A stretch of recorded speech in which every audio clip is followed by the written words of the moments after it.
In this video, we're going to talk about how to compile your secondary data sources, assign those sources to different team members, and enter the secondary data into your matrix. In a previous video, we walked through how to contextualize your SDR matrix, so hopefully you've done that already and are ready to go. Now, the first thing you're going to want to do is start to find the sources from which you will be pulling and extracting this secondary data. In an emergency, there's going to be all sorts of information that's flying around, probably faster than you care for, and it can get a bit hectic. There can be assessment reports, there can be sit reps, there can be even emails and phone calls. There's going to be lots of documents from which you can be pulling relevant information to education. So what you can do is create a folder on your computer in which you can start to collect, compile, and just dump all of these sources of information that you'll be later reviewing to extract your secondary data. Here's an example from an SDR done in Nigeria. You can see there are many different documents and sources. I like to create a reviewed or a completed or finished subfolder so that as you and your team go through the documents, you can throw them in there to avoid duplication of work. Trust me, there's nothing more frustrating than finishing a very long document, reviewing a long document only to find that somebody had already done it. Another useful tip when compiling secondary data sources is to remember that you're working with a group of individuals and those other individuals are also going to be compiling secondary data sources. So it's a good idea to use something like Dropbox, Box, or OneNet, where you can have a shared folder and everybody can see simultaneously this growing list of sources.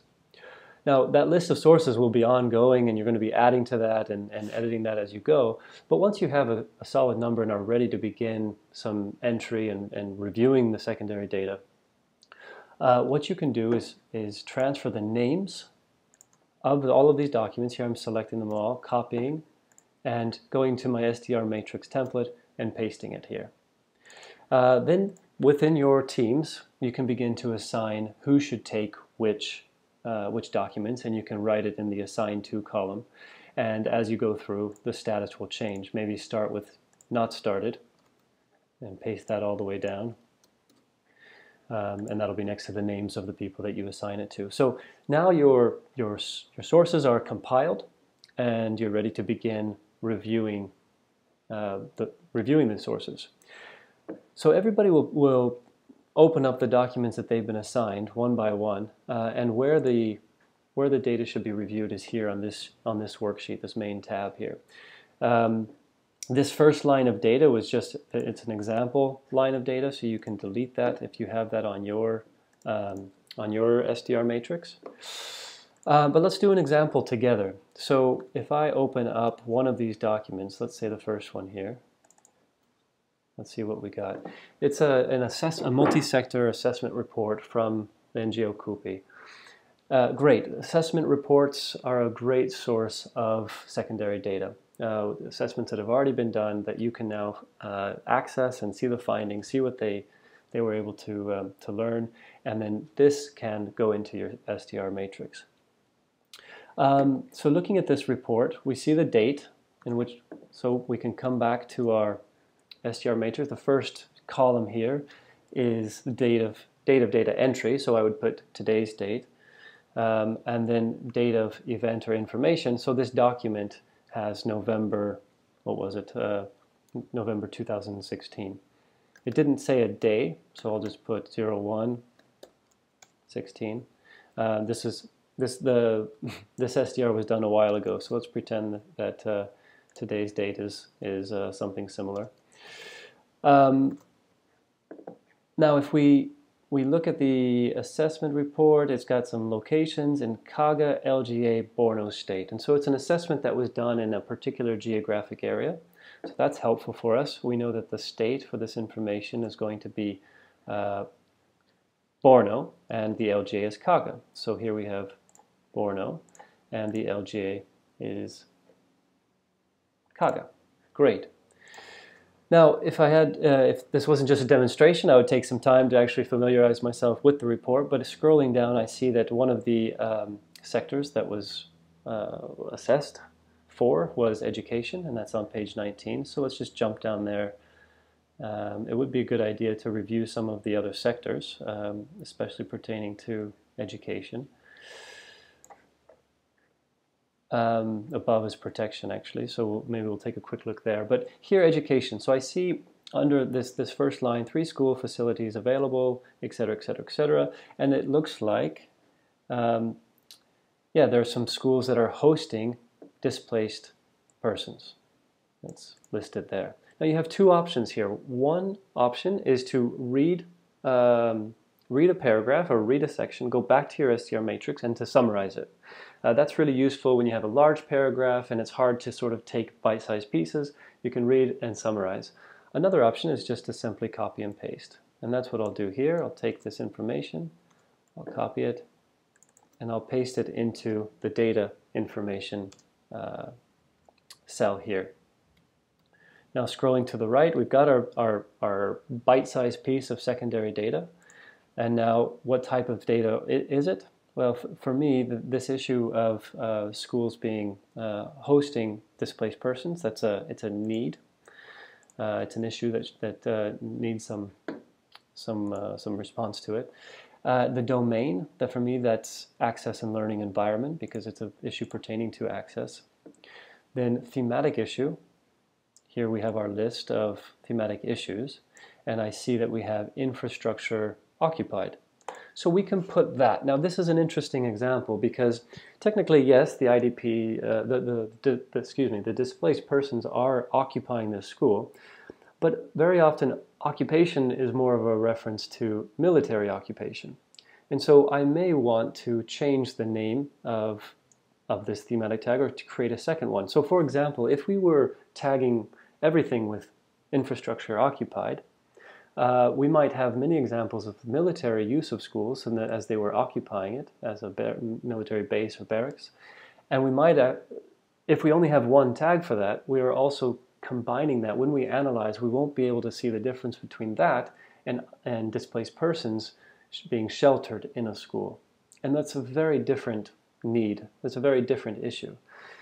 So in this case, then maybe we would need to go back together to our team. It's important that everybody be on the same page, and perhaps maybe having a Skype chat group or something would be useful to create, and discussing that issue and saying, listen, I'm seeing many examples of infrastructure that's housing, hosting, sheltering displaced persons, and we also have examples of military occupying.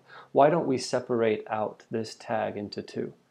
And then you go back into the lists worksheet and update your thematic issue as was shown in the previous video on contextualizing your SDR matrix.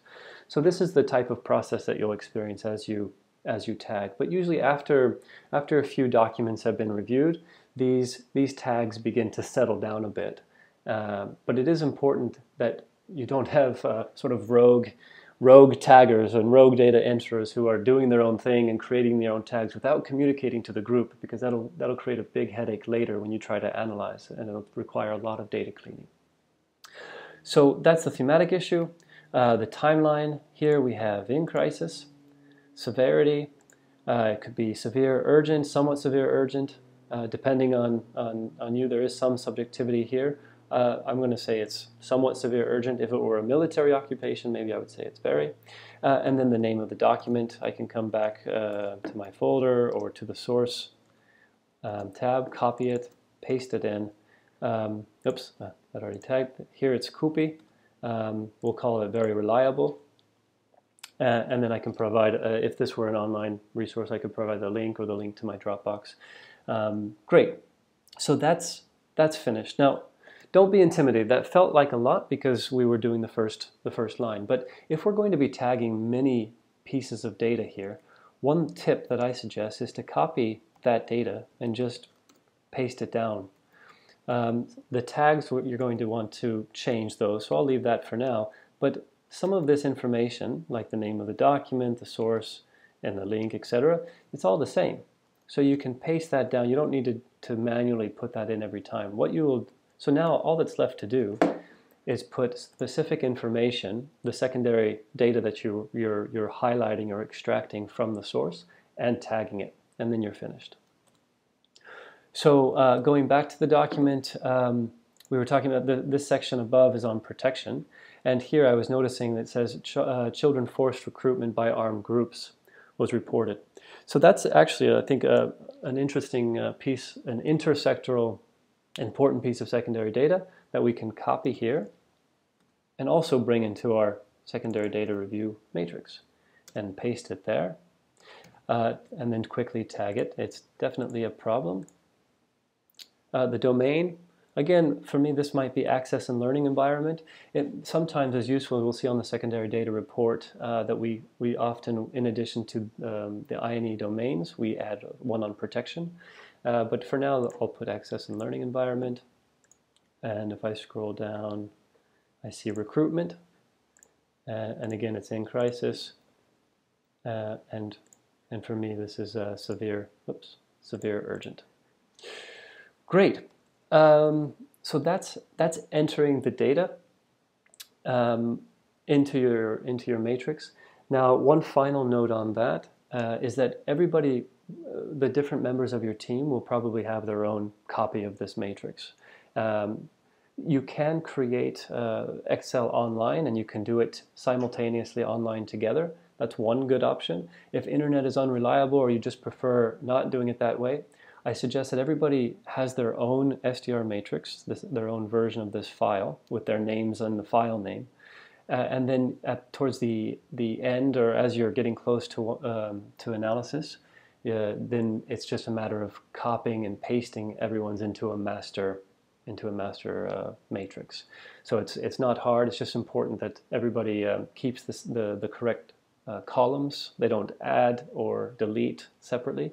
And then it's just a matter of copying and pasting the data from individual A into individual B into individual C, etc., until you have all of the data compiled.